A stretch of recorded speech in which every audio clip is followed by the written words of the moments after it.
द्रौपदी भीम को क्यों मारना चाहती थी? क्या आप जानते हैं द्रौपदी से सबसे ज्यादा प्यार कोई और नहीं बल्कि भीम करते थे। लेकिन इन सब के बावजूद भी ऐसा क्या समय आया जब द्रौपदी अपने पति भीम को मारना चाहती थी? अब सवाल ये उठता है कि ऐसा क्यों हुआ था।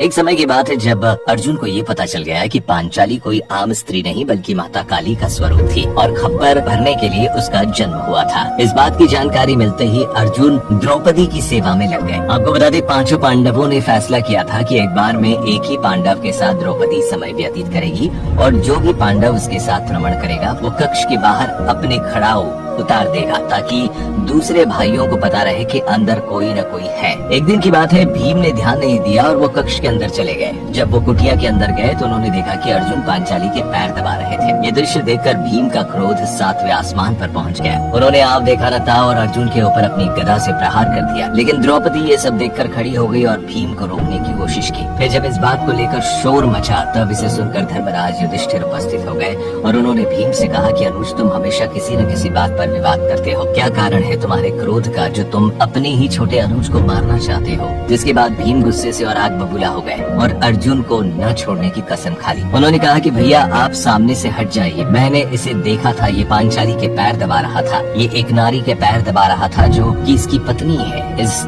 जैसा मनुष्य पृथ्वी पर जीने के लायक नहीं होता। तब युधिष्ठिर ने बताया कि अर्जुन द्रौपदी के रूप से भली भांति वाकिफ हो गए। साथ ही उन्होंने कहा कि पांचाली का जन्म आग से हुआ है, इसीलिए उसे याज्ञ सेनी कहा जाता है। अपने अपने प्रेम की बात है, तुम इस पर इतना क्रोधित क्यों हो रहे हो? तभी नकुल और सहदेव भी आ जाते हैं और भीम को समझाने लगते हैं, लेकिन उसका क्रोध शांत नहीं होता। इस घटना के बाद भीम क्रोध में आकर घर त्याग कर एक वन की ओर चला जाता है जहाँ उसे पेड़ों के अलावा कोई रास्ता नहीं सूझ रहा था। तब भी वो अपनी धुन में चलता जा रहा था।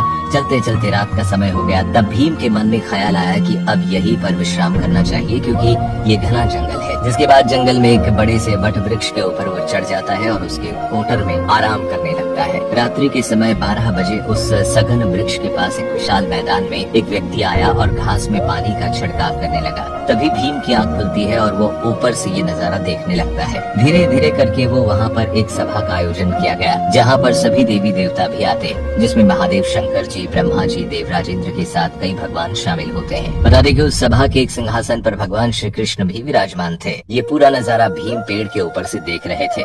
तभी बीच सभा में अचानक से द्रौपदी का आगमन होता है, जिसका मुंह खून से सना होता है। उसके एक हाथ में खप्पर और दूसरे में कटार था और तो और आंखों में लाल रंग और पूरा शरीर विकराल रूप धारण किया हुआ था। ये सब देखकर भीम क्रोधित हो जाते हैं कि पांचाली का इतना दुस्साहस कि सभी पांडु पुत्रों को छोड़कर इस सभा में आई है। इस सभा में आने का उसका क्या उद्देश्य है? तभी द्रौपदी वहाँ बैठे सभी देवी देवताओं से कहती है कि माधव मेरे सखा है, इन्होंने वादा किया था कि ये मेरा खप्पर भरवाएंगे।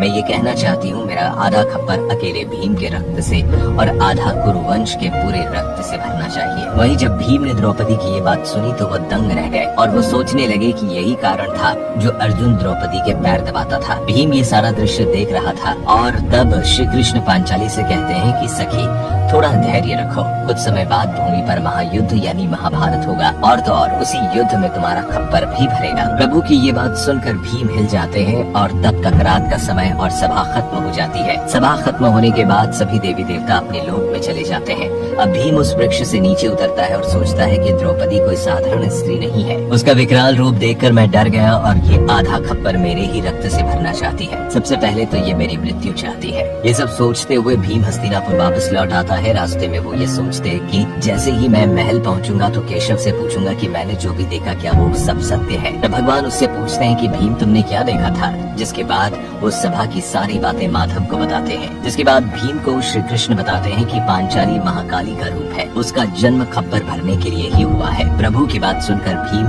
श्री हरि से कहता है कि वो मेरी मृत्यु से अपना खप्पर भरना चाहती है, वो मुझसे भी ज्यादा शक्तिशाली है और वो मुझे भी नहीं छोड़ेगी। जिसके बाद श्री कृष्ण उसे एक मार्ग बताते हैं कि तुम घर जाओ और भोजन न करना, चाहे तुमसे कोई भी कहे, लेकिन जब द्रौपदी ही आए तुम्हें मनाने के लिए तब तुम उससे कहना जब आप मुझे 3 वरदान देंगी मैं तभी भोजन ग्रहण करूंगा और कहना कि बख्श दो कुंती के 5 पांडवों को। जिसके बाद भीम घर आ जाता है, भगवान के कहे अनुसार भोजन करने के लिए मना कर देते हैं और धीरे धीरे परिवार के सभी सदस्यों से मनाने आए, लेकिन वो नहीं माने। अंत में द्रौपदी आई और उन्होंने कहा आर्य भोजन कर लीजिए। तब भीम ने कहा पहले तुम मुझे वरदान दो तभी मैं खाना खाऊंगा। पांचाली भीम को वरदान देने के लिए राजी हो गई। तब भीम ने कहा कि है द्रुपद कन्या, कुंती माता के 5 पांडवों को बख्श दो। जिस पर द्रौपदी कहती है तथास्तु। ये सब देखकर श्री कृष्ण भी कहते हैं, हे देवी, श्री हरि को भी क्षमा कर दीजिए। पांचाली भगवान को भी वरदान दे देती है। तो दोस्तों, इससे जुड़ा आपका कोई भी सवाल हो तो हमारे कमेंट सेक्शन में जरूर पूछें।